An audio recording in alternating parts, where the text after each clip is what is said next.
Malang, good day, guten Tag, bonjour, and hello to everyone.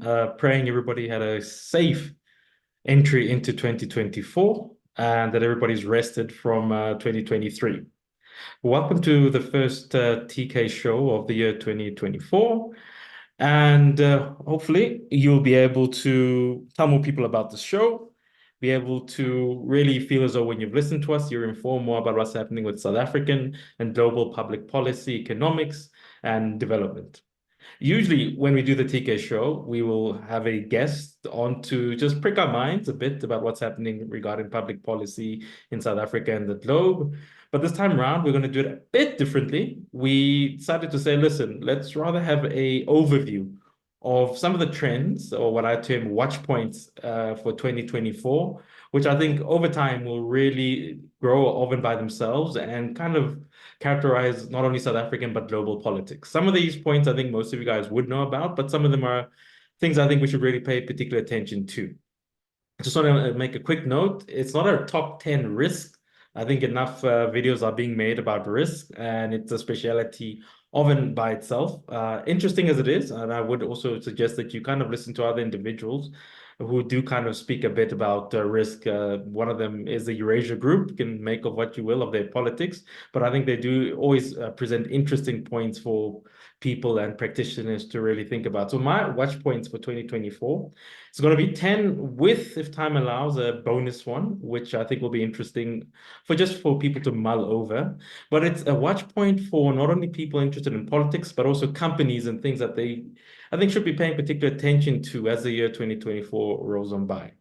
Look, I think the first point, which, as I said, it's not going to be in any particular order, just so that we're going to, for purposes of keeping the New Year's vibe alive, we're just going to do a top 10 countdown. But it's not to say that one is bigger than all the other rest. It's just that I think it was just an easier way to make it flow.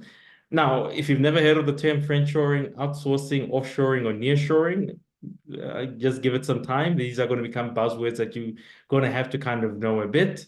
The other two things, if you're a South African, you know too well about, we now have a Minister of Electricity. It's one of the developments from last year. Make of it what you will. And obviously, what we do without that regular guy to explain to us what's happening with load shedding. I term this number 10 point. The first one is making uncertainty routine. We sort of take it for granted that we live in a very uncertain environment. If you're a South African, you tend to think that everything in the world is always chaotic, but that's not always been the case. If you look at what the last 2 decades have represented in what's termed the liberal order, there's always been a level of certainty. Now we're just entering a level of uncertainty. And look, when you look at what's happening with South African electricity, what is actually a great uncertainty if you're a business or if you're an individual, we've sort of made it routine. By that, I mean, we literally now have a Minister of Electricity. We have numerous apps and people are already making plans about, listen, how do you almost circumvent what is an uncertain national grid? So the key thing I think that's going to be going forward in 2024 is going to be the making of an uncertainty routine more so than usual. Now, for those that do pay attention to international trade, one of the key things that I think is going to be growing is uncertainty of trade. So one of the things that has really come through with this is the idea of friendshoring and outsourcing, offshoring, and nearshoring. I'm going to pay particular attention to friendshoring, which is to say, owing to what COVID showed, that listen, supply chain lines, basically what you order from whatever company you use, from whatever part of East Asia you get your product from, it sort of showed the weaknesses of the system. And one of the developments post-Trump has also been the idea of saying, listen, you can actually start to pick your friends and start to say, if you're my friend, why can't I set up my company with you, as opposed to maybe setting it up in China? What's termed friendshoring? So what you're going to see with a lot of what term liberal states, liberal European or Western states, is the idea of saying, encouraging the private sector to say, look, rather put your factory in countries that we deem to be closer to home, which is nearshoring, or closer to our friendship circle, which is to say, if you are a country which is termed non-democratic, it might become a bit harder for you, or countries of certain of Western nations are going to start to encourage the private sector companies to ignore you. So this is what I term the making of uncertainty routine as things go on. Now, The other point, which I term my number 9 point, is the vagueness of alternative forms of representation models. In short, is to say, listen, we sort of have to come to a realization and agreement that when you look at the upcoming United States elections, when you look at, yes, Russia is going to have an election, believe it or not, or what we've just had recently, the Bangladeshi election with the coming to power again, I think for the third term of Sheikh Hasina, or Prime Minister Narendra Modi, who's also going for his third term in India, and other types of democracy and other type of elections. It's not simply just the act of electing that is, I think, of interest. It's what I term the vagueness of alternative forms of representation.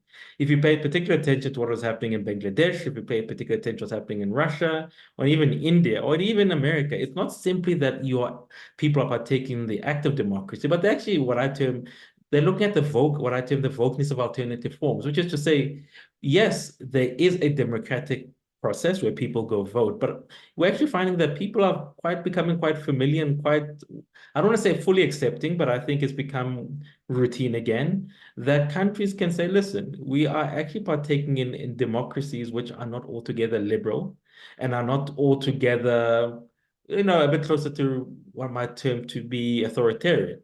Now, I am agnostic in terms of, I'm not one of those proponents who says democracy is the best thing on earth. I just kind of view the fact that, listen, going forward, what we're going to start seeing is the vagueness of alternative forms of representation. And we have to be open to the idea that people who are voting for the BJP, which is Prime Minister Modi's party in India, which is not altogether what I term a liberal party, but it's becoming vogue to say, listen, I'm fine with having an illiberal party representing us. And I think this is going to become one of the big things going forward, namely the vagueness of alternative forms of representation. It's still representation. It might not be what we term the classical liberal term of saying it's a free-flowing democratic order. It's just a different form of representation. Now, the eighth point, and if you do not know this individual in question, namely Cat Williams, is what I term the Cat Williams moment. And by that I mean, if the year literally has started with a bang, I don't know what type of entertainment you're into, but you cannot help but ignore the big interview that happened with Cat Williams. Now, I'm not going to get into the vagaries of what he said or didn't say about it, but it's the key thing which I took away, and I think it's also starting to infiltrate, is the idea that, listen, we're in a particular type of moment in 2024. And it's one might term a truthful moment. Now, truthful moment in the sense that we're going to start to see people, and especially global South countries, or term South countries, mechanize their rise to power.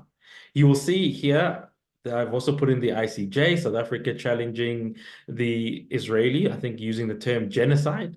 I don't really want to get into particularly the minutiae of that, or get into the issue that the Ukraine war is still going on for what is going to be the second year, and that there's BRICS plus. Now, whether Argentina is there or not there, that's going to be debatable, and we'll probably see it later on to see how Brazil and Russia kind of handle this situation.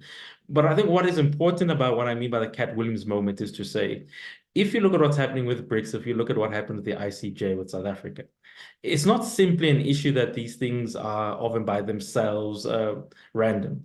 It's rather global South states are starting to actually challenge what is termed the global order. They're actually asking questions to say, listen, in the case of South Africa and BRICS, is to say, listen, for the longest time, we were told that, listen, if you abide by the rules-based order, there's a certain outcome that you're going to get. Well, when South Africa highlights what is happening in Israel, it's not simply that they're highlighting what they term as a historical struggle, but they're simply asking the question, if the rule-based order does exist, why does it play out differently for countries that are poorer? And this is what I term the eighth point, which is the mechanization of the South-South rise, where global countries in the South, in the form of BRICS, in the form of South Africa, I think most characterized with the ICJ case, are going to start to ask how to question of global North countries. And they're going to ask the question, if the rules-based order does it exist for everyone, only for a few?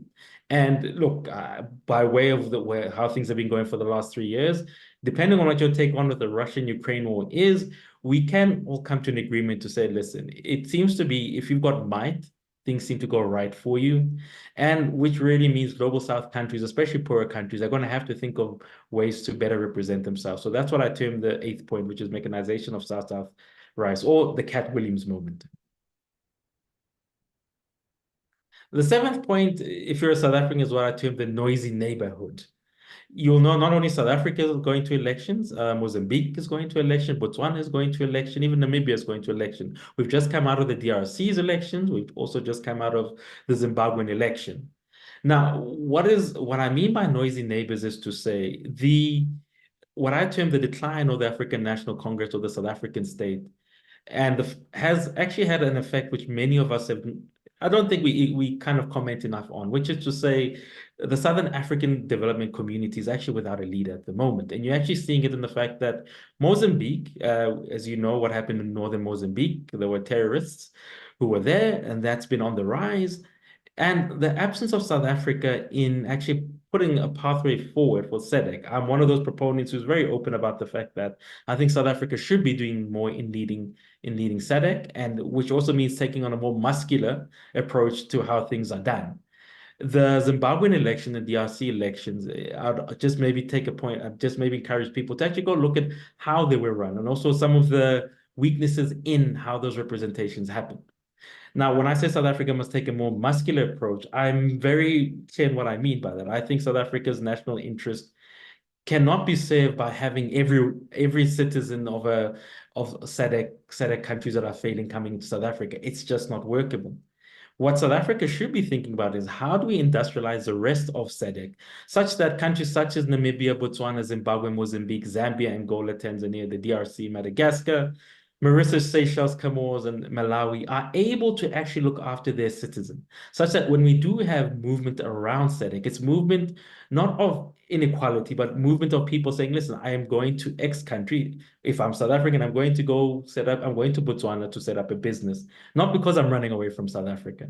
And unless really we have a strong South African, and unless really SADC gets its house in order, we're going to have the growing of what I term the noisy neighborhood. And some of the noises that come out here are greatly inequality, political instability, and we used to take this for granted, some form of wars. And here we're speaking about what's happening in northern Mozambique. There needs to be a control, lest the noisy neighbors become dangerous neighbors. The sixth point is what I term the John Madden effect. John Madden, for those of you that don't know, is a former NFL, which is American football. I don't know why they call it football because they hardly ever touch it with their feet. But because it's America, we just tend to call it American football. But there's a key term he pointed out, in that American sport, what our rugby, we love the number 10, which is a fly half. They have what's termed the quarterback, and you can only have one quarterback at a time. And he came up with a term which says if you have two quarterbacks, you actually have none. And what he basically meant by that is to say what really works in the NFL or American football is when you have a quarterback who is certain, as to say, this is the guy we're starting off. We're starting off with Khumalo as our quarterback, and that's how the season's going to go. What they've tended to find in the NFL, if you have two quarterbacks competing for one position, you actually end up destabilizing the team. I kind of want to make the same analogy with South African politics, which is to say, there's nothing wrong with having a multi-party democracy. Look, South Africa is not a homogeneous state. We all have different expressions. We all like different economic positions. We all like different political positions. We all have different religious positions, right? But there does come a point where we have to say, if you look at what happened in 2019, from 2014 to 2019, there's just been what I term an exponential growth of political parties. Now, you and I are heading to the 2024 election. We don't even know what the ballot is going to look like. We've been told that it might look like a combination of the New and the Old Testament, which is going to be quite large. But what we tend to know is over time, and I think history kind of shows us that it's not exactly the healthiest thing to have this plethora of political parties. Hence, I call it the John Madden effect, which is to say, look, everybody's talking about the decline of the ANC. I'm one of those who still thinks the ANC might get something out of this election, owing to the fact that it's not a given that people that leave the ANC go vote for the DA, the Democratic Alliance, or even vote for the Economic Freedom Fighters, or even vote for Inkatha Freedom Party. What we tend to know is that most South Africans actually tend to sit home. The biggest voting bloc is the one that doesn't actually vote. So on that front, there does come a question which I think we 2024 hopefully will give us an answer to is the question of, do we have too many political parties? And maybe the question we should be asking is, if we have too many political parties in the opposition, we actually have no opposition whatsoever. And that is what might actually keep the ANC safe. Maybe at a 48, maybe at a 50%, as time will tell. But the key issue of having too many opposition parties means we actually have no opposition at the moment. So that's a 6 point I'd ask South Africans maybe just to have a look out for. The fifth one is something which I think is going to become more normal in political speech and also policy analysis in South Africa, namely the realities of the poly-crisis. Now, if you're a South African like me, if you're an African, you'd know that the continent has always been in a poly-crisis. That's what great African academics like Thandeka Makandawere in 1998 and others have always said. But more recently, French academics Maureen and also Jean-Claude Juncker, the former president of the EU, and also I think more popularly and more recently the British-based academic Adam Touze have really come up with the idea and have popularized the idea of what is poly-crisis. Look, without getting too much of a lecture, as the term poly, as we all know from Latin, normally means many of. It's just basically the idea that things are failing at a rapid rate all at the same time. Usually, you have an economic problem, but the politics tends to be stable and you tend to have, a steady supply of energy. You don't actually think about that. But what we're facing is not only climate change, but an unresponsive government, deep inequalities, questioning of even the state, the state's powers and limitations. The courts are getting involved. It's almost like a cacophony of problems which are all coming together at the same time. And that's what we mean by a poly-crisis, namely the perfect storm, everything going wrong at the same time. Now, in South Africa, look, obviously our poly-crisis seems to hang around Eskom, but I think we've seen it grow in terms of lack of leadership, lack of economic growth and development for individual, and it's all actually seems to all be coming to a head all at the same time. So I'd just maybe make a point of saying the fifth point is be on the lookout for the idea of poly-crisis and how it's not only playing out itself in South Africa, but also in the European Union and also in America and other countries which we used to think were stable. The fourth point is what I term the rise of the flag-faced state. Usually when you hear commentators on TV, they kind of either use the term fragile state or failed state. They never quite actually get into the vagaries because we speak about two different things when you speak about a fragile and a failing state. And I think sometimes, I think wrongfully, sometimes people just say, South Africa is a failed state without fully understanding what the term failed state actually means. So that's what I term, it's a fragile state. A fragile state obviously is on its way to becoming a failed state. And when we say failed state, it's almost like a fait accompli, which is to say it's complete, which is actually not true. What is a better term to use to say a failing state. But I think what South Africa sometimes, depending on where you live, is what I term it's a combination of a fragile and a failed state. In one moment, we have the problem of power supply. But the problem sort of becomes a bit offset in the sense that sometimes the private money comes into the play, which means that we're not totally a failed state when it comes to power. And sometimes we are fragile in the sense that South Africa doesn't fully control what the price is for its commodities. And one key example of this is what happened when we had the COVID-19 pandemic and we had lockdown. The price of South Africa's commodities shot through the roof, and some of the royalties and the money which went into treasury really kept South Africa afloat. So it's an oddity where in one state there is a huge issue of the global north is actually facing crisis, and those are some of our biggest buyers. Yet what really saved us is our commodities. So that's why I say South Africa is actually a combination of a frag-fi state, which is we really teeter between being a fragile state and being a failing, not so much a failed state. So, but I think this is going to become more pronounced as we go forward, where there is going to be a huge fragility and the state is going to experience many problems related to this. And it's probably going to amplify a lot of the failures of the state. But I say it's going to failing, not a failed state. The third point is what I term the finalization of a hybrid neonate or infant public-private South African state.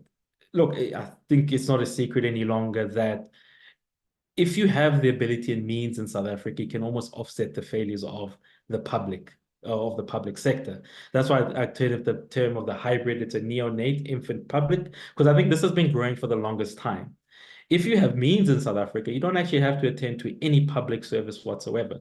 Key among them is health, which is should always be, and I think something the public sector should take primacy over. It's not to say that they should be the only actors in town, but if you have the means in South Africa, you can actually opt for a Discovery, a Bonitas, a Momentum.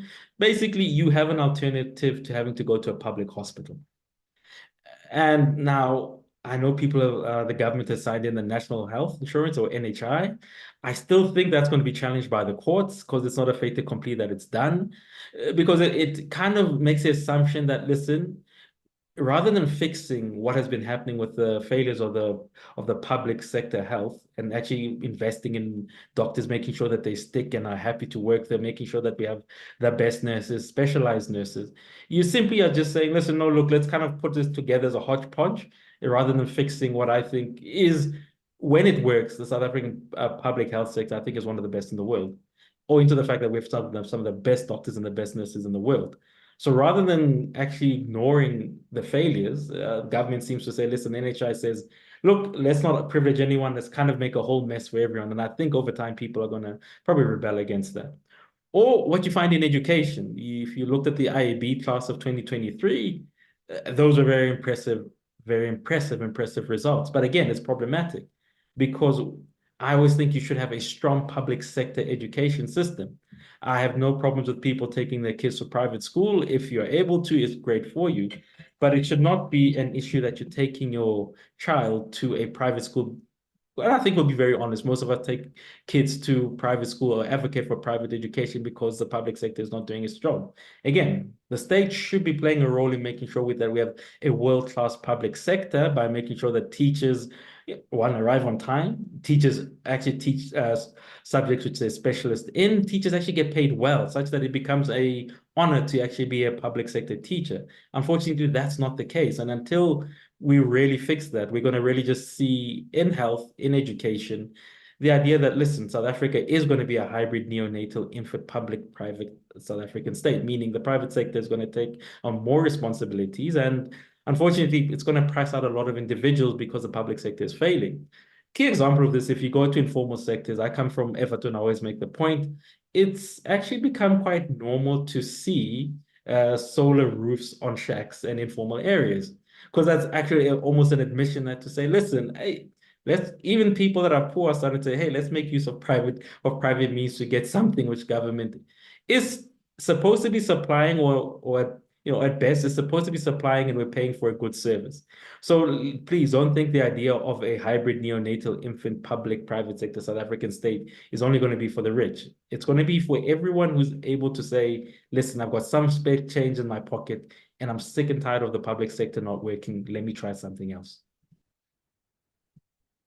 The second issue, which I've touched on in part, but I think we kind of have to drive home the idea, is energy realities versus energy desires, the idea of the trade-off. It used to be, and I think for the last 3 years, being an accepted norm that, listen, we're going to get into solar, it's going to be the only way forward. But I think if you follow the former CEO of Eskom, Mr. Jacob Marocha, who I really would advise people just to follow, because one, he was an insider, being the CEO, former CEO of Eskom. He's an actual engineer, because sometimes in the discussion about energy realities and desires, one of the things I find most problematic, and even I'm supposed to be studying these things, is we have very few expert engineers who actually explain the problem. If anything, you have commentators, and sometimes some of these commentators, as you'll see, we quite don't know whether they are lobbyists or actual specialists. And look, last year, I think Minister Baba Creasy said something which was actually quite interesting, which is South Africa was a bit of a guinea pig, and she cited the example of the Komati transition. That I find to be quite problematic, because it means somewhere down the line, the state went for advocacy rather than specialists. And I think this is going to be a growing problem globally. If you follow Mr. Jacob Morocha, he actually makes a lot of good examples of countries like even the United States, where, look, they make a point of saying coal is not going anywhere. He cites if you look at the European Union, they're guzzling up a lot of coal, and a lot of it is South African coal. So I think there needs to come to a point of the discussion which we really have to be real about what is energy realities versus energy desires. ultimately, I think we all want to move towards a cleaner form of energy consumption. That's not even the debate at the moment. It's a question of how we get there and at what pace we get there. And look, it's very odd that people who sometimes I term lobbyists even ignore the realities of science, which sometimes Jacob Rocha makes about the idea that, look, we're going to have to get used to the fact that nuclear has to become one of the options. It's there, and we kind of have to get into it because the longer we hold off, the longer our energy problems go in. And look, it's about finding that trade-off, that beautiful balance between what is good for the environment and what the realities that we also face. And the last one, which I'll be touching on, is what I term the nationalization of citizenship without elite liberalism.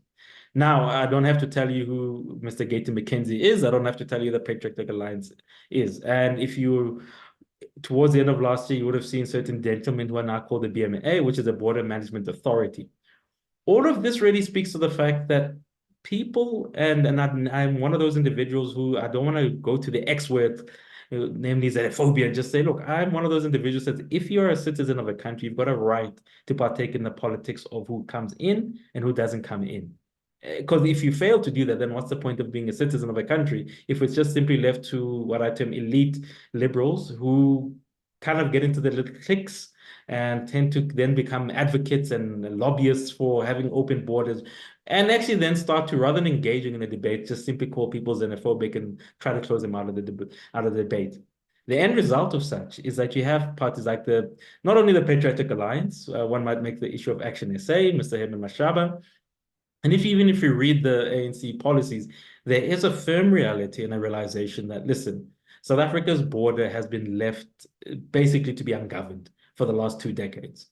And sometimes it's been an issue of ideology over realities. And South Africans are sick and tired of saying, listen, we cannot just invite each and everyone. And by border, I also mean the sea, and I also mean by air, because this includes not only people from the continent, but sometimes you find people from Pakistan, you'll find Eastern Europeans who've entered South Africa the wrong way around. I'm thinking of Mr. Krecher, I think the Eastern European who used what I term the overly liberal South African constitution to establish himself in South Africa, and thereby also become a bigger headache for the South African state. And I always like making the point that this nationalization of citizenship, which is citizens starting to say, listen, we all should have a say in who comes into our border, is not a uniquely South African thing. If you go back to your history in the 1980s, there was a term called Ghana must go. There's a whole if you ever go to a taxi rank and you see long border travels, you see these specialized plastic bags. But there came a point even in Nigeria in the 1980s where Nigerians simply said we have too many Ghanaians in the country and they must go. One is not saying that is the way things should be handled, but it's a firm admission that, listen, how you control who comes in and out of your country is a bit more complex than simply calling people xenophobic. And if you don't actually start to address this issue, you have issues like wars springing out with Mr. Donald Trump, or even a country which was thought of to be the most liberal, and by country I mean the European Union. If you look at Germany's new laws on migration, if you look at many countries in the European Union, they're becoming tight about who goes in and out. And I think this is going to be a growing trend. It's not going to be something that recedes. So I think it's better if people start to actually handle it and start to be more open about this discussion. But you'll note in the context of South Africa, it actually touches on what I said about the noisy neighbor, which is to say South Africa cannot do well alone. But for South Africa to do well, we need the rest of SADC to do well, which basically means you need not only parties which say, listen, we're going to be keeping a closer eye on the border, but there also needs to be discussions about how do we get the rest of SADC to actually take advantage of the Africa free trade? How do we get industrialization in SADC to become part and parcel of it? Because when industrialization and employment grows for all of SADC, mainly Southern Africa, I can basically guarantee you that it's going to ease a lot of issues on South Africa's border. So it's not simply good enough to say we're closing the border. We actually need long-term vision and leadership, and how do we kind of deal with it as a whole? And I also think there's lots of opportunities for South African companies on the continent if we actually get Southern Africa correct. Those are what I term the top 10 things you should look out for going forward into this 2024 and probably and above. If you're a private sector company looking to make waves on the continent, I think some of the points I've touched on are going to be pertinent to you. If you're a South African company, if you're a South African citizen who wants to better understand where South Africa is going, I think I've kind of touched on it. I'm now going to just close with what I term my last point, my +1. And it's something which I think we should really keep a big eye out, which is the role of artificial intelligence and new media in electioneering. We've all heard at this stage about ChatGPT. We all know that fake news exists. And we all know that the internet is both, I think, still a great blessing, but also has a few curses to it. But I think it's going to be particularly interesting to see how the use of artificial intelligence and new media plays itself out in South Africa. Last year, one of my relatives sent me this. They were a bit in panic, and it was a story about President Cyril Ramaphosa was about to be upended by what is going to be termed a military coup. It turned out it was fake news, but it got so much circulation that I think eventually even the mainstream media had to pay particular attention to it. Now, I think this is going to be a growing phenomenon in South Africa's election, not just South Africa's election. If you look at what happened with the Kenyan election, there was also a bit of interference owing to the use of artificial intelligence. And I think it's something where the IEC, I know they've got policies working around it, where we need to actually be a bit more aware what's going to be fake and what's going to be real. You're going to tend to find that you can even find holograms of where you can have ex-politician saying that they're in Messina and they've given a speech saying, listen, South Africa, when I become president, the borders are going to close, only to find that it was actually a hologram. It wasn't even endorsed by that political party. So we're going to actually need new laws and also just almost things like watermarking to see what is real and what is not real. And I think it's going to be particularly interesting to see how this plays out in South Africa, where there is a high penetration of people using smartphones and using technology, but that also means there's a high likelihood that certain, let's say, nefarious actors are going to try to take advantage and spread, fake news. Now, these are the key points one will probably end off with, and another point will probably be when we're actually going to have the election. I think for a change, look, if I was sitting with President Cyril Ramaphosa, and the cabinet probably be thinking about, and the ANC will also be thinking about this, is you don't want to have an election you don't want to have an election close to winter where ESCOM can embarrass you, because you don't want voters going into the booth being very angry. But at the same time, you can also play around with the geographies of a country. For instance, if you are looking at the Western Cape and you know that the ANC, if I'm the ANC government, I'm not going to win it. It doesn't mean that I can't pick a particular point in time where the weather is going to be unfavorable to those who are voting in the Western Cape. So I think that's also going to be part and parcel of how new electioneering is going to go into. As stated previously, this is not a risk, but it's rather a watchful things for 2024 and things which I think are going to become more of a trend going forward. I hope to actually cover not everything in here, but to cover part of the 10 points I've done with actual experts in the field that are going to be able to enlighten us a whole lot further about what is happening. I hope you all the best for 2024. I hope you enjoyed the what I tell the top 10 plus list of 2024 things that you should look out for in politics, economics, and also governance and development for South Africa. Looking forward to hosting the TK show again. We should be having our first guest in probably mid-February, looking to actually get experts in, not just to cover the election, because I think the election is a moment in time, but to also cover things like development. Because as you would know about the show, we're very big on getting economic development to be part and parcel of South Africa's politics going forward. As always, thank you for your time and looking forward to having you on the TK show going forward.